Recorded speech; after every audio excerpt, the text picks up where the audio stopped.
Happy Monday and welcome back to the LordanArts channel. I'm John Lordan. Thank you so much for spending some time with us here today. Case Cracked is the show where we look into a mystery and what are the critical pieces that help solve that mystery. Today's episode is called Finding Baby Melissa. It was August of 1971 and Alta Apatenko was going through a real tough year. She had recently separated from her husband, Jeffrey Highsmith, and was living in a Fort Worth, Texas apartment with her 21-month-old daughter, Melissa, and a roommate. Her work as a waitress at a nearby diner barely paid the bills, and if she was unable to show up to work for any reason, she risked being fired. This meant that finding a babysitter was her top priority. She placed an ad seeking help in the local paper and soon received an answer. A woman named Ruth Johnson called and agreed to meet Alta for an interview, but for some reason, Ruth never showed up. By the time Ruth called back on the 23rd, Alta was desperate for someone to watch Melissa. Ruth stated that she had a large backyard that the children she watched would play in and asked if Alta would allow Ruth to bring Melissa to her house to play with the other children. Was this the answer that Alta was looking for to her tough situation? She agreed to the arrangement. Ruth was scheduled to pick Melissa up the next morning at about 7:30 p.m. While Alta was at work, Ruth came to her apartment at the appointed time. Alta's roommate stated that the woman seemed nice and dressed to impress in white gloves, a bonnet, and sunglasses. Before leaving, she agreed to have Melissa home by 3 or 4 o'clock that afternoon, but Melissa wasn't brought home that afternoon. When Alta was unable to reach Ruth by telephone, she quickly called the police and told them that her daughter was missing. Investigators would be puzzled and suspicious of her story. Alta tried the only way that she knew to contact the woman. She stated that she hadn't even seen the woman, but her roommate had, and the roommate gave them a description. Witnesses in the building had also seen the woman, although their description was slightly different. They claimed that the woman was about 5 feet 7 inches tall with a husky build. Some thought they had actually seen a man dressed as a woman.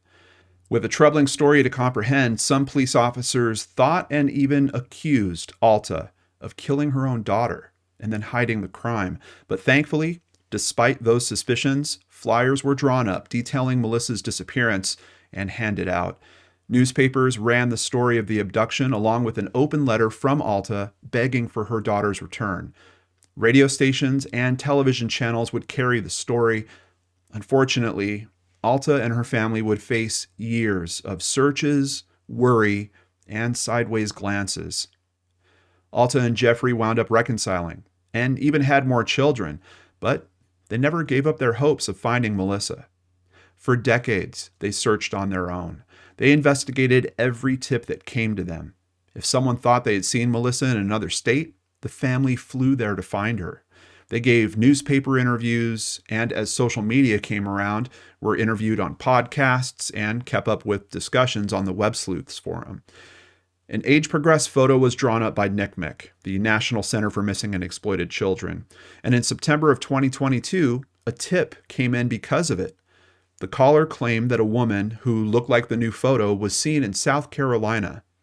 Unfortunately, the lead turned out to be false, but it did reignite the family's passion for finding Melissa.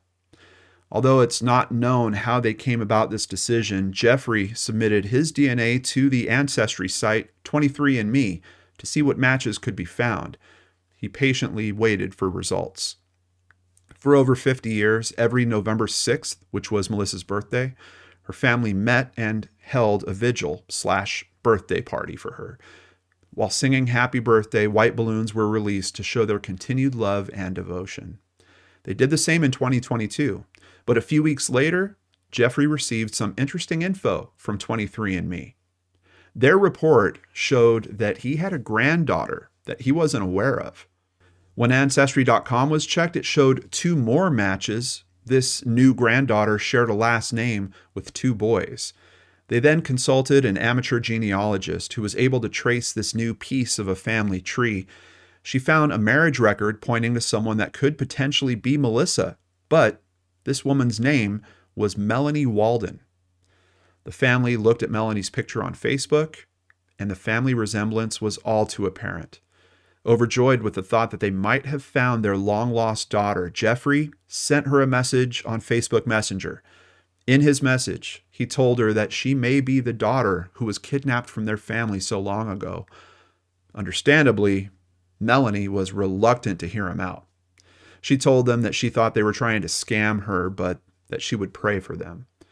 She told them there was no way that she was this missing girl. The conversation continued, with the family mentioning that Melissa had a birthmark on her back, and the description of that birthmark matched perfectly to one that Melanie had. She started to question everything she knew and agreed to take a DNA test. Melanie also reached out to the woman who had raised her. Their relationship was already very strained, but this conversation would take things to a whole new level. When the woman, whose name is not being released publicly, was confronted by Melanie, she said, "I've been wanting to tell you something for many, many years. Somebody sold you to me for $500 on the street." The woman also admitted that she knew she had who the media was referring to as the kidnapped baby Melissa in her possession. Melanie struggled with this news and thought there had to be more to this story. Quote, "In my heart, I don't believe she bought me. I think she was the one that answered the ad and abducted me." But Melanie did finally have an answer. She was baby Melissa. Her life after the abduction was filled with emotional abuse from the woman she thought was her mother. "I thought she regretted having me. There was no closeness, no love. She told me all my life I was brain damaged." Melanie was never allowed to go outside to play and lived a very sheltered life. Her mother always pushing this excuse about her being brain damaged, and that meant that she had to be sheltered and locked in closely. She was also abused by her stepfather, both physically and sexually. At the age of 14, she made her first attempt at running away. She was found and brought home.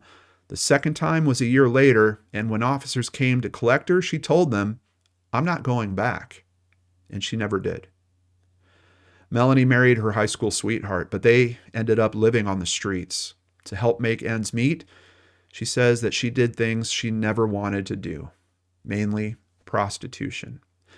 The last straw for her marriage came at 19 years of age. By this time, she was a mother of 3, and the state took custody of her children and put them up for adoption.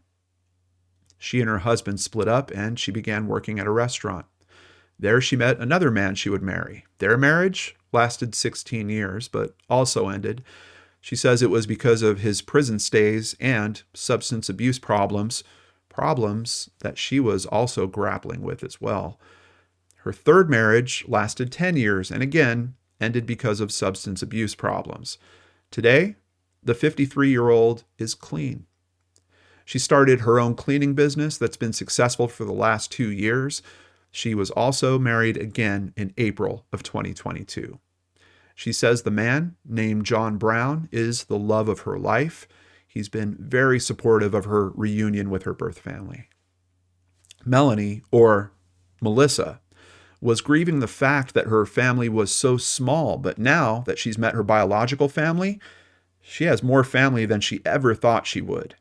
She now wants to go by her birth name and spend as much time with this new family as possible. She also wants to redo her vows with her husband so that her father can walk her down the aisle. Quote, "It was very emotional. One of the first things that came to my mind was, I finally have a mother and a father that want me, and they love me. I finally have people that love me," Melissa said.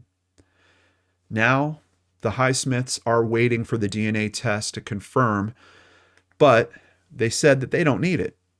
They say they know that she's their daughter by the way she puts jalapenos on her nachos, just like her sisters, or the fact that she has a dog named Charlie, just like one of her sisters. Maybe it's the resemblance she shares with them all, or the instant connection that she made with her birth mother. She's looking forward to getting to know everyone. Sadly, the statute of limitations for this case is up, so there will likely be no charges filed, but police are still actively investigating.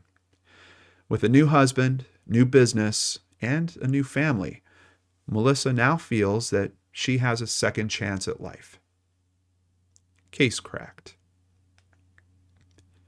I would like to thank the Washington Post, the Daily Star, the DanielIslandNews.com, Deseret.com, RepublicWorld.com, the New York Times, USA Today, and Newspapers.com. Of course, the biggest thank you goes to Christy Arnhart for researching and writing up today's case, and here she is now to discuss it with us.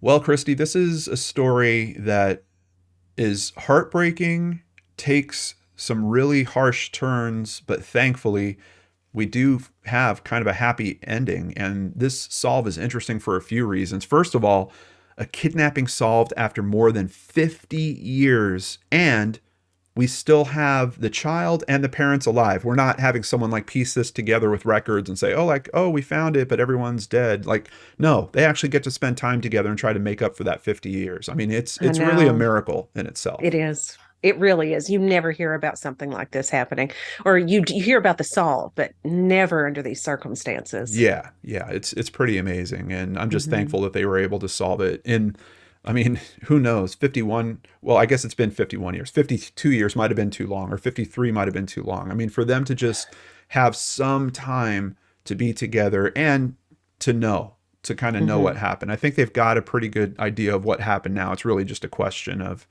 was the mother responsible for it directly or not? She kind of still was, because it's pretty clear that she knew that she had baby Melissa and she didn't do anything about it. But I'm just glad that they all get to heal together. How many families get to do that? Oh gosh. Yeah.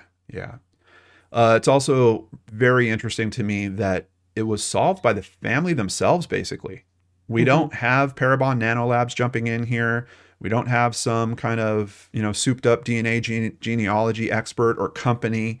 We don't have some new cold case investigator that was thrown into this. What we have is just a caring family and an ongoing effort. And it sounds like maybe, I'm sure that their spirit got broken in places and they needed to kind of get a boost from each other again, or from something happening like that false sighting that happened because of the Nick age progression.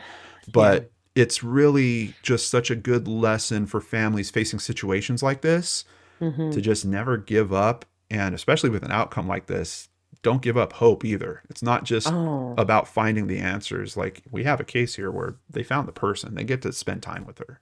Oh, yes. I mean, this family never stopped caring for Melissa, and not just the ones who knew her, the ones who didn't know her as well. Her brother, Jeff Highsmith, was born after she was abducted.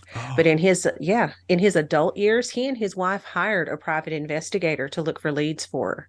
I mean, can you imagine growing up and never knowing your sister, but then going that far later on? That also speaks to how it was. I mean, it might be because it was a pain point in the family, but obviously it was a focal point within the family dynamic, that someone that came later, that was literally born later, knew about that story, and then knew about how it affected them so much that they wanted to take action on it. He and his wife were actually the ones who started the Help Find Melissa Hightower Facebook page. Nice. And it's, I don't mean to laugh, but it's so sweet to look at it now, because now it's called We Found Melissa. Oh, really? Like they changed the whole title and everything? Yeah. That's awesome. That's awesome. Now, I know that the woman's name is being kept out of the press, but do we at least know where Melissa's mother, I keep using air quotes, and Melissa were living? Yes. You're not going to like this any more than I did. Okay. They were still in Fort Worth, 10 minutes away from her biological family. Oh, are you kidding me? That is to be so close. Well, and they even celebrated her birthday really close to where, her original birthday was. So you had these families living so close together. They're celebrating at almost the exact same times. How does it get missed? I mean, we know that they made a run through media, and we're talking really localized media that it would take for a solve like this. Like, how did someone not notice this woman that didn't have a child? All of a sudden, she was almost 2 years old. Like all of a sudden you have this toddler just show up one day and no one is like, oh, where did this little girl come from? Well, and if she presented her as special needs to the people around her too, that would have been another huge red flag. That was probably part of the mechanism in that too, by saying that that's part of how she could keep her in the house. Hmm. I wonder, honestly, I wonder if she even let her go to school or if she was just homeschooled the whole time. I Yeah. think she was, yeah, probably homeschool. Now, I know we're unsure if the woman that took Melissa is the same person who actually kidnapped her. Hmm.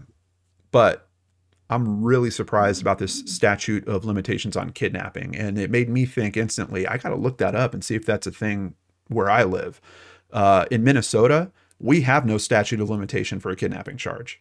They could prosecute it whenever. 50 years later, it doesn't matter. That's What's, wonderful. yeah, what's the statute in Texas? 5 years. 5 years? 5 years. That's insane. But now the Highsmiths are working to change that. Okay. They're working with Congress and the state of Texas to have this made an indefinite felony, like it is in some other states. And Yeah. it should be. I don't see why it isn't. I mean, especially talking about something like that where you're kidnapping someone so young. And we've looked at a few cases of this nature, and it takes a long time to solve them. Like Hmm. effectively, when you have another family just try to take on this person, like we've seen it's sometimes decades. Oh, yeah. And does that mean that you shouldn't be able to go back and then press charges? Like there's instances we've talked about in the past where like, babies are taken from hospitals and stuff like that. Like you're not going to make a solve in a case like that within 5 years. You're just not. No. And I don't know what the downside is. Like, are they afraid that they won't be able to run the charges because just the evidence isn't there any longer? But what evidence do you need for a kidnapping charge, especially if you have the person? Yeah. And if you have the DNA to back it, which I know is still a little bit of a question in this, and I actually went looking for confirmation. I was hoping that like we might get a good solid confirmation before we recorded this for you guys. There is still no confirmation on it. I don't know. I don't know. I went looking at the pictures. I think it's kind of clear. I mean, Yeah. the family resemblance is pretty strong there. But if anything changes around that, of course, we'll let you guys know. I'm really not Oh, yeah. expecting it, but I do hope that. I hope they just get to try to make up. 50 years is a long time to try to make up for, but I hope that they take their best shot at that. Yeah, it is an awful long time. But this past Christmas, they got to spend their first Christmas together since the abduction. So they've got a good start on those happy memories. Can you imagine? That's No, unbelievable. Yeah, no. unbelievable. Christy, thank you so much for all your help on today's case. We really appreciate you. And I've got some other people to thank right now. Thank you, PayPal supporters Brandy Fry and Sigrid E. O'Hearn. Since 2015, we've always run limited commercial ads for the benefit of the viewers and the families that we're trying to help. Obviously, we can't do that without support. If you'd like to help, please visit LordanArts.com. There you can sign up for Patreon, sign up for PayPal, buy merchandise, or even just buy us a coffee, like Kimberly recently did. We really appreciate your support on our mission to run as few ads as possible and help as many cases as we can. Remember, you can get another LordanArts story every week on the Seriously Mysterious podcast. A new episode is coming tomorrow and every Tuesday after that. Visit seriouslymysterious.com and subscribe on your favorite podcatchers. While you're here, don't forget to subscribe below and hit that bell icon so you never miss an upload. Also, if you want to catch one of our weekly Secret Studio live shows, be sure to check the description box below for our new channel link, LordanArts Studio 2. And of course, I'll be back with the new Unsolved Mystery for you on Friday, right here on the LordanArts channel.